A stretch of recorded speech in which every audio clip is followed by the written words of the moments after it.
À l'occasion de la sortie du trailer de Moi Moche et Méchant 4, j'avais envie de vous proposer une petite vidéo spontanée sur la manière qui a été adoptée concernant la sortie et la création des films du côté d'Illumination. Parce qu'à mon sens, c'est du génie. Alors pas forcément pour tous les programmes, mais ils ont décelé quelque chose et ils sont apparus au moment, en fait à un moment un petit peu inopportun. On va y venir bien sûr.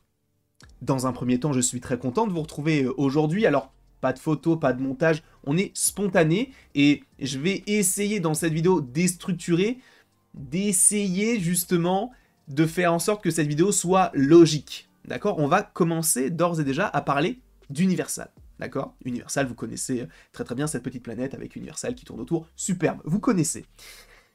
Vous allez me dire, mais pourquoi est-ce que tu me parles de ça? On est censé parler d'Illumination. Universal, à mon sens, ce sont eux les patrons du game de l'animation avec Disney. Pourquoi?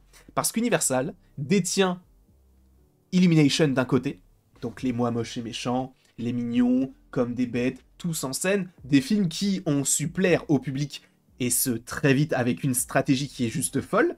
Et de l'autre côté, il y a de cela quelques années, DreamWorks a été racheté par Universal. Et 2 salles, 2 ambiances. Et il faut également reconnaître le talent des personnes de l'ombre, entre gros guillemets, Pierre Coffin, qui est en plus français, qui a, je crois, fait toutes les voix des Mignons, qui a travaillé énormément sur les Moi Moches et Méchants. Par ailleurs, Chris Meledandri, le patron d'Illumination, que j'ai eu la chance non pas de rencontrer, puisqu'il n'y a pas eu d'échange visuel, mais que j'ai eu la chance de voir en vrai lors du Festival d'Annecy, où justement on avait une sorte de conférence pour le film Migration, qui est sorti à la fin de l'année 2023, et qui était pour le coup très sympa. Je vous inviterai à aller voir la vidéo en question si vous en avez envie, sachant que le film est réalisé par Benjamin René, qui avait déjà réalisé, ou en tout cas co-réalisé, Ernest et Célestine, qui est tout simplement l'un des meilleurs films d'animation que j'ai eu la chance de voir. Et par ailleurs, il est français. Mais au-delà de tout ça, donc il était là lors du Festival d'Annecy, il y avait même Pharrell Williams, enfin ça n'a aucun sens, mais vraiment aucun sens. D'ailleurs, vous avez les vlogs d'Annecy, donc n'hésitez pas à aller les voir, sachant que j'y retourne cette année, donc il est possible qu'il y ait à nouveau des petites vidéos comme ça qui puissent popper. Le fait est que Moi Moche et Méchant, ça arrive, je crois, au début des années 2010, d'accord? Et c'est un énorme succès.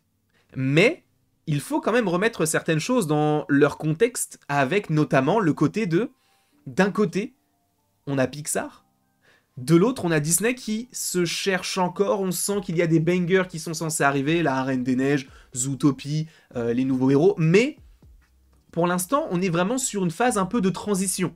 Mais Pixar, eux, continuent sur leur lancée, hein, puisque je crois que 2010, ça doit être l'année de Toy Story 3, peut-être, ou 2011, je ne sais plus exactement. Bref, ils continuent de faire banger sur banger, et boum, pop du côté d'Illumination, un film avec Steve Carell dans le rôle de Gru.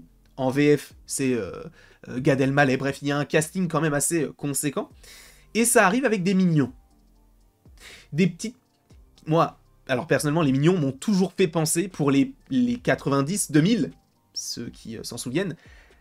Ce qui est fou, c'est que moi, les Mignons, ça m'a toujours fait penser aux petites pommes de terre qui étaient animées dans les pubs de McDo. Ou les petites boîtes de Happy Meal de McDo à l'époque. Ça m'a toujours fait penser à ça. Je ne sais pas pourquoi. Mais, arrivent les Mignons. Et là où il y a déjà une force du côté des Mignons, c'est que ça touche tout le monde. C'est-à-dire que les Mignons, que tu le regardes en français, en anglais, en espagnol ou peu importe la langue, il y aura des mots en français, en anglais, en espagnol, peu importe la langue. C'est-à-dire que la langue des Mignons parle à tout le monde. Et c'est là où ils sont forts. C'est-à-dire qu'ils parlent, et ils arrivent à toucher tout le monde. Là où, justement, en plus, il y a de plus en plus de créateurs de contenu qui ne parlent pas dans leurs vidéos, et justement, le fait qu'on ne parle pas, ça peut toucher un public anglophone, etc. Et ça fait monter justement tout ça, parce qu'on peut s'identifier plus facilement à quelqu'un qui ne parle pas ou qui parle une langue qui est universelle, entre guillemets, plutôt qu'à quelqu'un qui parle français. C'est totalement normal. Et là, pour le coup, eux, ils ont réussi donc ce contre-pied, entre guillemets, de faire un langage universel. Notamment, vous vous en souvenez, la chanson Tes doigts de pied, qui en anglais est Underwear, si je ne dis pas de bêtises. Donc la chanson à la fin de Moi moche et méchant 2, lors du mariage de Gru, si je ne dis pas de bêtises. Bref, une superbe chanson, moi je l'ai adorée. Ah, la botte, ah. Bref, on ne va pas la refaire, la chanson Maki, Mato, Lina.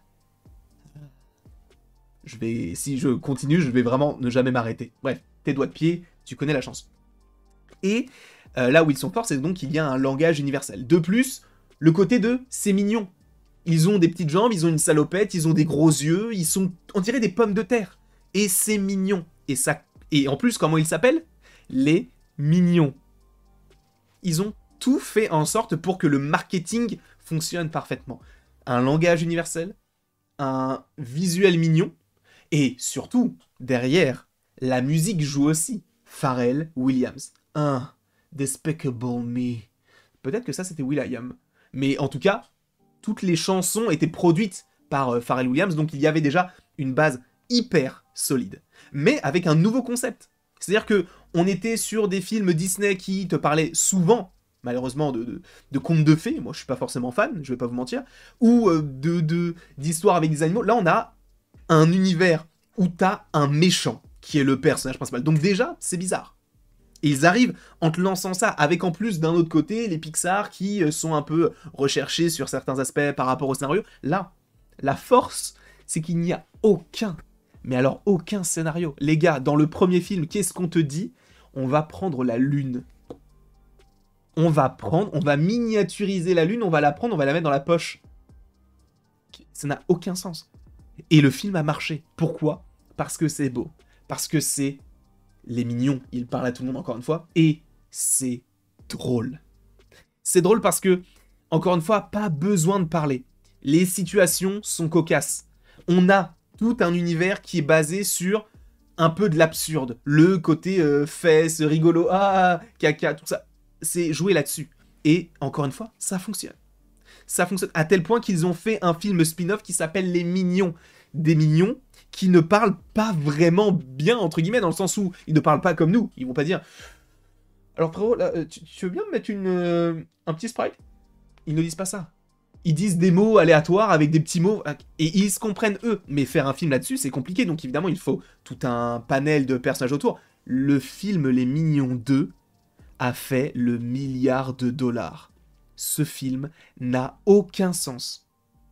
Mais vraiment, il n'a aucun sens. C'est-à-dire que à un moment donné, t'as des mignons qui se transforment en lapins, qui font du kung-fu. Mais pourquoi? Parce que c'est drôle, et visuellement, ils arrivent à toucher quand même. Ils arrivent à... Tu te dis, ah oui, d'accord. Et d'un côté, on a par exemple les navis, la peau bleue, c'est des choses qu'on a rarement vues. La peau jaune, c'est quelque chose qu'on a rarement vu aussi.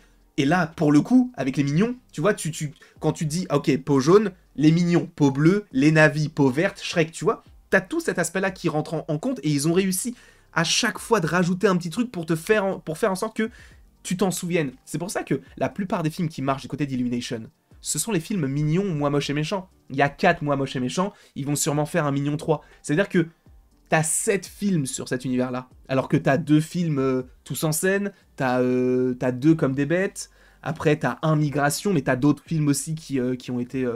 T'as le Lorax qui est un film Illumination, avec du coup en adaptation d'un conte du Docteur Seuss, donc le Lorax. Alors, si vous ne l'avez pas vu celui-là, alors il est très peu connu, mais il est génial. Il est vraiment, vraiment génial. Il y a quelques chansons, mais c'est drôle. C'est vraiment drôle. Mais au-delà de tout ça, Illumination, ils sont trop forts. Ils sont trop forts parce que même le 4, là, le Moi Moche et Méchant 4, il me tente, mais tu vois, c'est pas forcément le film qui va me hyper le plus. Je me dis, bah ouais, en fait, je vais être comme ça, je vais faire... ouais, ok, d'accord, ok. Et je vais vraiment, je le sais, je vais passer un très bon moment devant. Mais il n'y a pas de scénario. Et c'est pas forcément ce qu'on demande à un film comme Illumination. Enfin, en tout cas, du côté d'Illumination. En tout cas, pour du Moi Moche et Méchant. Et c'est ce que j'aime aussi. C'est ce que j'aime. Tu vois, ne pas forcément trop se prendre la tête, ça fait du bien aussi. Et tu vois, c'est un film pour l'été, c'est un film entre guillemets good vibe, tu vois, tu vas le voir, tu te dis, ah, c'est marrant, je vais regarder le film Moi Moche et Méchant 4 et tout. Et encore une fois, s'il y en a un quatrième, c'est que ça marche. S'il n'y en avait pas de 4, il n'y en aurait même pas eu de 2, d'accord? Donc ça marche, on le sait. Les Minions 3, ça va arriver, peut-être les Minions 4, bref, ils vont capitaliser dessus, et ils ont totalement raison. Et c'est la stratégie aussi d'Universal. Je vous rappelle quand même qu'Universal a racheté les droits de DreamWorks. Il va y avoir Shrek 5, les gars.